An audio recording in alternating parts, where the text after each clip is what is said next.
नमस्कार, स्वागत है झारखंड और देश दुनिया की बड़ी खबरों में। झारखंड के इस पहाड़ से निकल रहा है खून। साहिबगंज में पहाड़ से खून निकलता देख लोग हैरान हैं। झारखंड के साहिबगंज जिले के मंडरो प्रखंड क्षेत्र अंतर्गत पड़ने वाली कीर्तनिया बेलभद्री पहाड़ से खून जैसा तरल लाल पदार्थ निकलता देख लोगों की भारी भीड़ जुट गई। कोई पहाड़ से निकलते लाल रक्त जैसे पदार्थ को दिव्य शक्ति का प्रकोप बता रहा है, तो कोई इसे कुदरत का करिश्मा।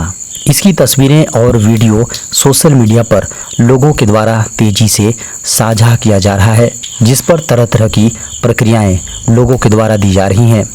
लोगों के बीच साहिबगंज जिले के मंडरो प्रखंड के कीर्तनिया पहाड़ से खून जैसा लाल तरल पदार्थ निकलना कौतूहल का विषय बन गया है। साहिबगंज जिले के मंडरो प्रखंड के पहाड़ खून जैसा लाल तरल पदार्थ निकलने की सूचना मिलने के बाद जिला प्रशासन ने उस स्थान की बांस से घेराबंदी कर दी है।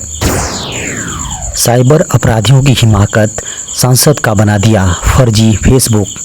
झारखंड में साइबर अपराधियों की हिमाकत देखिए, हैरान रह जाएंगे आप।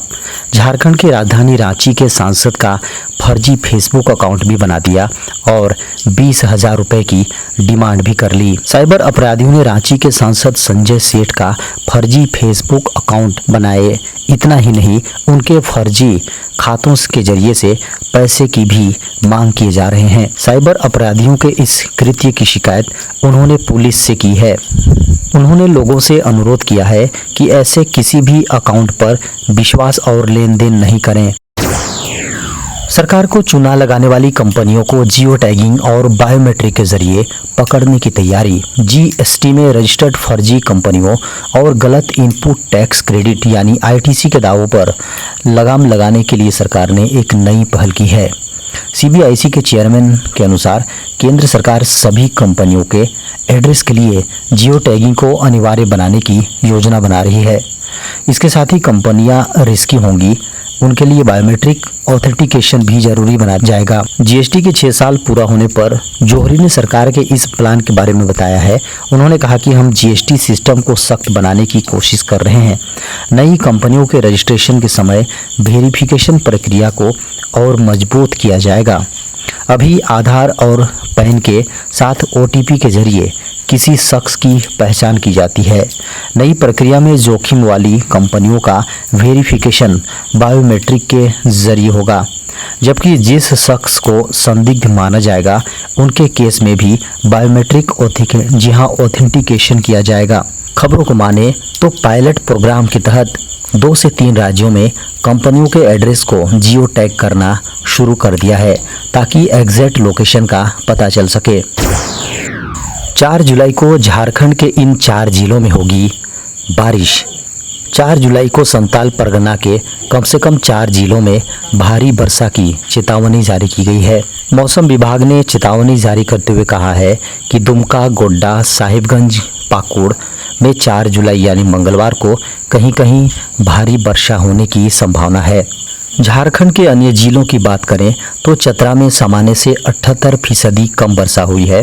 वहीं धनबाद में 73%, जामताड़ा में 71%, सरायकेला खरसावां में 63%, गिरिडीह में 62%, लातेहार और रामगढ़ में 61% कम बारिश हुई है।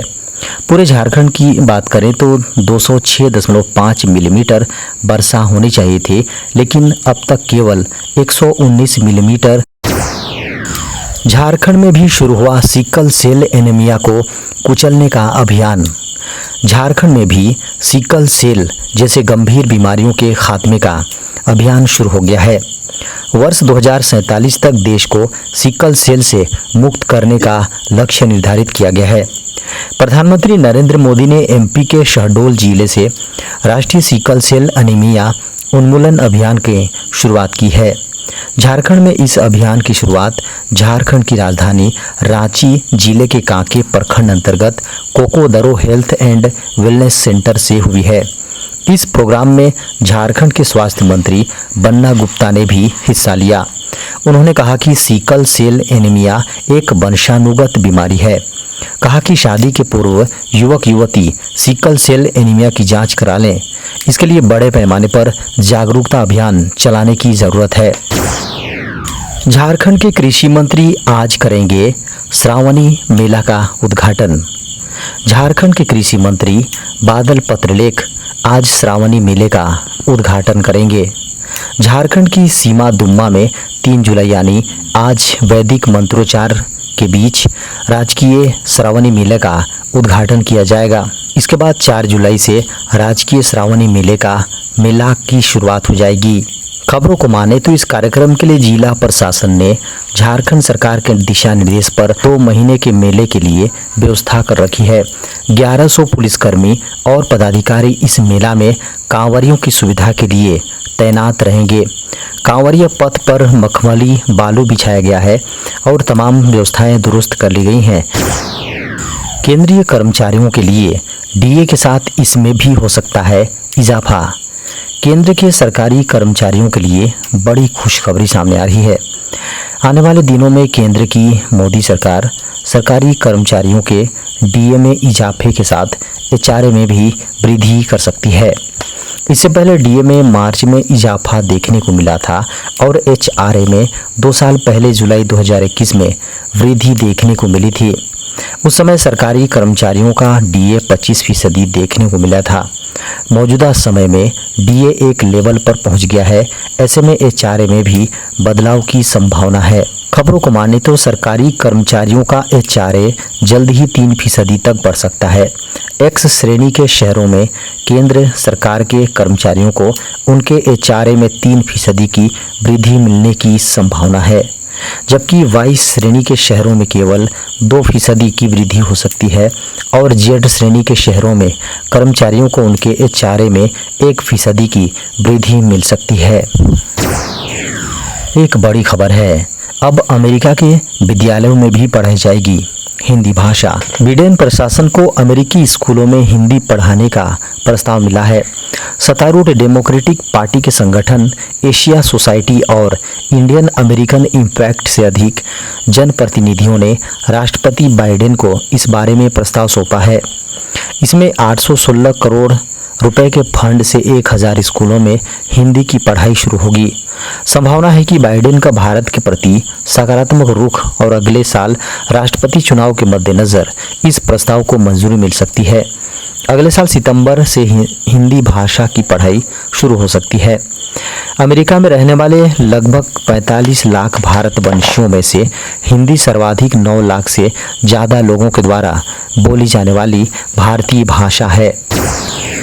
20 जुलाई से शुरू होगा राज्यसभा का मानसून सत्र। मानसून सत्र के लिए राज्यसभा की बैठक 20 जुलाई से 11 अगस्त तक होगी। इसमें कहा गया, राष्ट्रपति ने राज्यसभा को गुरुवार 20 जुलाई 2023 को बैठक के लिए बुलाया है और समापन शुक्रवार 11 अगस्त 2023 को होगा। इससे पहले शनिवार को संसदीय कार्य मंत्री प्रहलाद जोशी ने घोषणा की थी कि संसद का मानसून सत्र 20 जुलाई से शुरू होगा।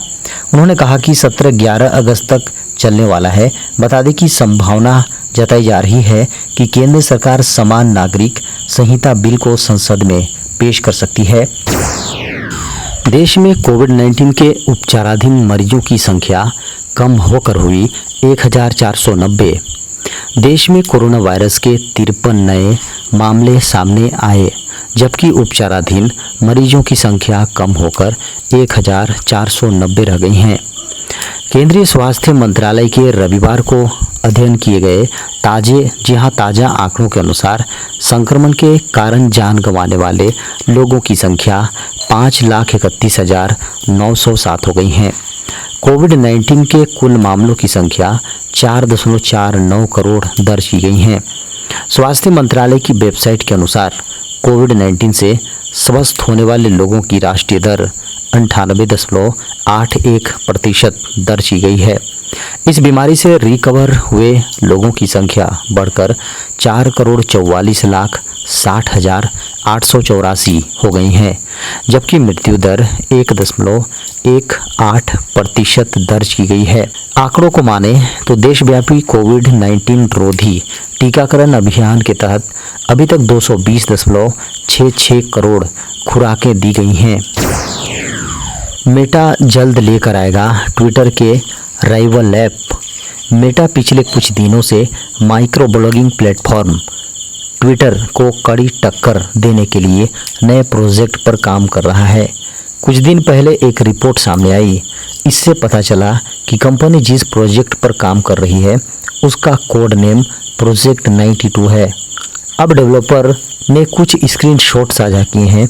इनमें एक ऐप के इंटरफेस को देखा जा सकता है जिसका नाम है थ्रेड्स। शेयर की गई तस्वीरों को देखने से पता चला है कि थ्रेड्स ऐप का उपयोग करने के लिए यूजर्स इंस्टाग्राम आईडी से लॉगिन करना होगा। इस ऐप का इंटरफेस ट्विटर से मिलता जुलता है। इसमें ट्विटर की तरह फॉलोअर्स की लिस्ट दिखाई दे रही है। यूजर्स इस ऐप में ट्वीट की तरह अपना ओपिनियन या फिर कंटेंट थ्रेड कर सकते हैं। स्क्रीनशॉट में देखा जा सकता है कि यूजर्स को प्लेटफॉर्म पर रिप्लाई करने की सुविधा मिलेगी। इसके अलावा थ्रेड्स ऐप में मिलने वाले लाइक शेयर रिपोस्ट बटन का लुक भी ट्विटर में मिलने वाले बटन से मिलता है।